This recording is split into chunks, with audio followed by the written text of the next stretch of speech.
Welcome to Pallavi TV. మనం చూస్తున్నాం దేశవ్యాప్తంగా చాలామంది భార్యలు వాళ్ళ భర్తలను అత్యంత దారుణంగా హింసించి హత్య చేస్తున్న పరిస్థితి వార్తలు మనకు వస్తూ ఉన్నాయి.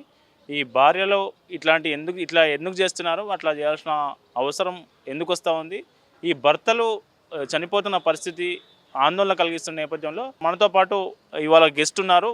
భార్యా బాధితుల సంఘం జాతీయ వ్యవస్థాపక అధ్యక్షుడు బాలాజీ గారు మనతో పాటు ఉన్నారు. సార్ నమస్తే. నమస్తే సార్. సార్ చూస్తున్నారా మీరు వార్తల్లో రోజు భార్యలు భర్తలను చంపుతున్నారు అత్యంత దారుణంగా? చూస్తున్నాం. ఏంటి సార్ దీని కారణం ఏంటి? కారణం ఏంటంటే భర్త ఎప్పుడూ కూడా పైకి ఎదగకూడదు, భర్త ఆస్తిపాస్తులు కావాలి, భర్తలతో సంసారం చేస్తే భర్త అనేవాడు ఒక్కడు మాత్రమే ఉంటాడు. కనుక మనం అందరినీ అంటలేదు, సమాజంలో ఉన్న మహిళలందరినీ అంటలేదు, అలాగే భార్యలందరినీ అంటలేదండి.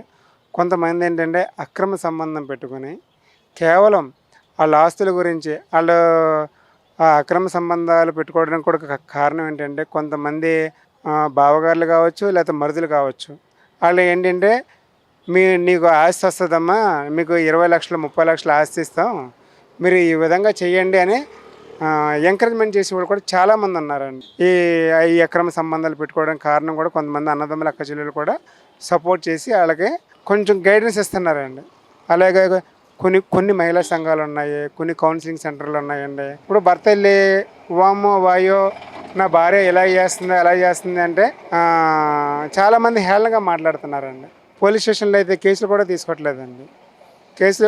కేసు తీసుకుంటే అసలు భర్త ఇబ్బంది పెడుతున్నాడా, భార్య ఇబ్బంది పెడుతున్నా అనేది ఒక కంక్లూజన్కి వస్తుందండి. ఆ కంక్లూజన్కి రాకూడదంటే ఏం చేయాలి? ఫుల్ ఎక్స్ ఎవరంటే ఇక్కడ మగవాడు లేకుండా ఒక స్త్రీ తల్లి అవ్వగలదా, అమ్మమ్మ అవ్వగలదా, నానమ్మ అవ్వగలదా? మేము అడిగేది అదేనండి. ఇప్పుడు 2 చేతులు ఇళ్ళలాగా కొడితేనే చప్పట్లు వస్తాయి అంటారు, కానీ ఇక్కడ ఒక చెయ్యి వినపడుతుందో తప్ప రెండో చెయ్యి ఏంటంటే నరికేస్తున్నారండి. నా బాధ ఇది, నా గాథ ఇది అని చెప్పుకోవడానికి ఒక మగ మనిషికి అంటే ఒక భర్తకి అవకాశం ఇస్తలేదండి. అవకాశం ఇవ్వకుండా కొన్ని ఇన్స్టాగ్రామ్లో చూస్తున్నానండి, పేర్లు అయితే నేను చెప్పనండి. కొంతమంది ఏంటంటే భార్యను కూర్చోబెడతారు, భర్తను కూర్చోబెడతారు. నీకు అక్రమ సంబంధం ఎందుకు పెట్టుకున్నావు అంటే నా భర్త నన్ను సరిగా చూస్తలేదు.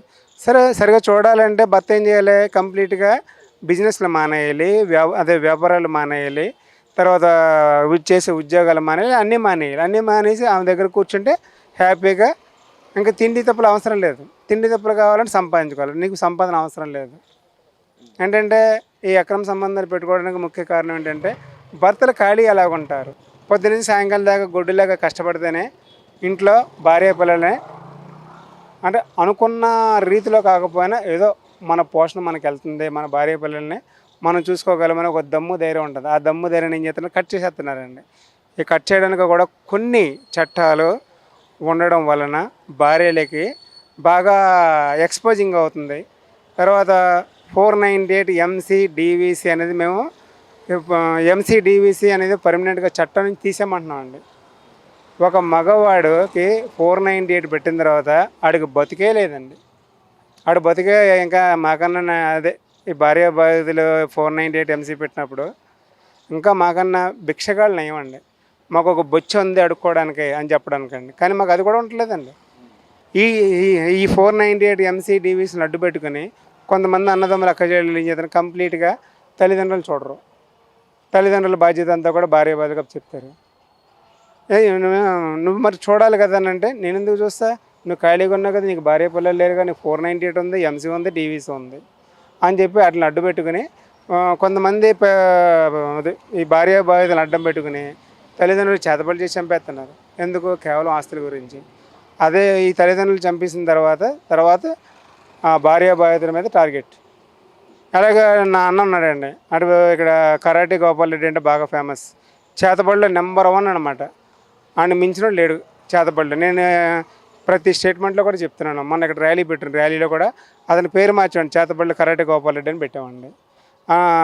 ఈ కరాటే వెళ్ళిన పిల్లలకు కూడా తల్లిదండ్రులు ఎలా చూడకూడదని కూడా నేర్పిస్తారు. కానీ ఫేస్బుక్లోని యూట్యూబ్లోని తల్లిదండ్రులను పూజించాలి. తల్లిదండ్రులు ఈయన గారు పూజించలేదు, కానీ స్టేట్మెంట్లు మాత్రం పెద్ద పెద్ద స్టేట్మెంట్లు, భారీ స్టేట్మెంట్లు ఇస్తారండి. ఇతను మన హైదరాబాద్లో భారీ వడ్డీ వ్యాపారస్తుడండి. వడ్డీ వ్యాపారస్తుడికి ఒక 10,000 ఇస్తాడు, ఒక సంవత్సరం 2 సంవత్సరాల దాకా మాట్లాడడం, అలాంటి వాళ్ళు కూడా చనిపోయేటట్లు చేస్తున్నారండి. ఇప్పుడు ఒక్కటి చెప్పండి, మీరు భార్య బాధితుల సంఘం ఎప్పుడు స్టార్ట్ చేశారు? అసలు స్టార్ట్ చేయాలని ఎందుకు అనిపించింది మీకు? ఈ సంఘం స్టార్ట్ చేసిన తర్వాత భార్యల వల్ల బాధింపబడ్డ వ్యక్తులు ఎవరైతే ఉంటారో వాళ్ళు మీ దగ్గరికి ఎట్లా అప్రోచ్ అవుతూ ఉన్నారు? అప్రోచ్ అయిన వారిలో ఒక మంచి కేస్ స్టడీ ఏదైనా ఉంటే చెప్పండి. నేను గతంలో ఒక భార్య బాధితున్నానండి. నా ఫస్ట్ భార్య 2008లో కేసు పెట్టింది. తర్వాత నేను ఎంతమంది దగ్గరికి వెళ్ళినా నాకు న్యాయం జరగలేదు. ఇక దగ్గర దగ్గర 2019 వరకు కూడా కోర్టులు పోలీస్ స్టేషన్లు తిరుగుతూనే ఉన్నాను.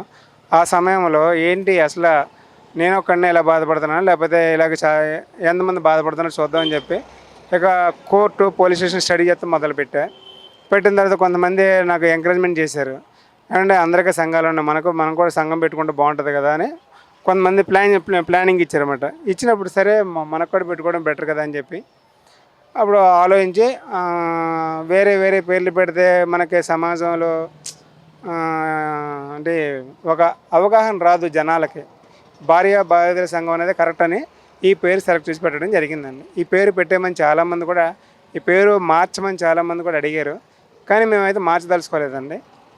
తర్వాత ఇది ఫస్ట్ మీటింగ్ వచ్చి తాడేపల్లిగూడలో పెట్టామండి. 12/12/2012 నెల 12వ తారీఖు స్టార్ట్ చేసామండి. తాడేపల్లిగూడలో ఫస్ట్ మీటింగ్ పెట్టామండి. తర్వాత దీన్ని రిజిస్ట్రేషన్ చేపిస్తే 2 సంవత్సరాలు ఏం పట్టిందండి, ఎవరు ముందుకు రాలేదు. తర్వాత 2014లో రిజిస్ట్రేషన్ చేయించాము. తర్వాత 2015లో రెన్యువల్ చేసేటప్పుడు మనకు ఆంధ్ర తెలంగాణ 2 డివైడ్ అయిపోయినాయండి. అది అందరికీ తెలిసిన విషయమేనండి. అప్పుడు తెలంగాణ వాళ్ళు చాలామంది ఫోన్లు చేసి సార్ మరి మా పరిస్థితులు ఏంటి అని అడిగారు. అప్పుడు ఇంకెలా కాదు, ఇంకా మళ్ళీ వేరే డివైడ్ అయితే మళ్ళీ ఎలాగ ఉంటుందని ఇంకా అప్పుడు ఏంటంటే ఆల్ ఇండియా రిజిస్ట్రేషన్ నెంబర్ అని చెప్పేసి 2083/2014 అండి రిజిస్ట్రేషన్ నెంబర్ కూడా అండి. ఇది మేము ఆల్రెడీ అన్ని ఛానల్స్ కూడా మేము చెప్పడం జరిగిందండి.